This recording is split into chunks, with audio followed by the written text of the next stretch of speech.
শতবর্ষ পরে এ তুমি পড়িছ বসি আমার কবিতাখানি কৌতূহল ভরে। হ্যাঁ, কবিগুরু রবীন্দ্রনাথ ঠাকুর, তোমার স্মরণ শুধু জন্মজয়ন্তীতেই নয়, আমাদের নিত্যদিনের ভাবনায় ও কর্মকাণ্ডে।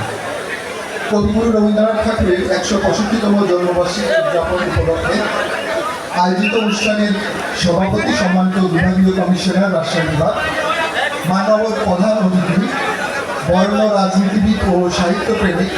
জনাব মির্জা ফখরুল ইসলাম আলমগীর এমপি, মাননীয় মন্ত্রী স্থানীয় সরকার উন্নয়ন ও সমবায় মন্ত্রণালয়, এছাড়াও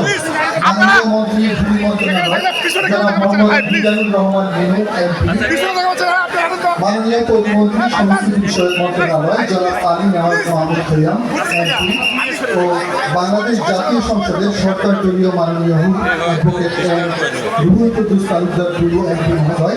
এবং মাননীয় সংসদ সদস্যগণ, রাষ্ট্রদূত জনাব এম মুশফিকুল ফজল আনসারি, নির্বাহী সম্পাদক ইত্তেফাক, প্রশাসক রাজশাহী সিটি কর্পোরেশন মহোদয়, রাজশাহী ও নওগাঁ জেলা পরিষদের প্রশাসক মহোদয়, আলোচক professor doctor Mohammad Harunur Rashid DIG মহোদয়, রাজশাহী সহ সম্মানিত কর্মকর্তাবৃন্দ,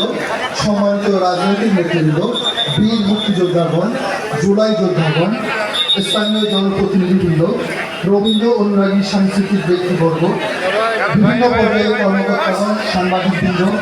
এলাকাবাসী ও উপস্থিত সকলকে নওগাঁ জেলা প্রশাসনের পক্ষ থেকে আন্তরিক শুভেচ্ছা ও সালাম। সম্মানিত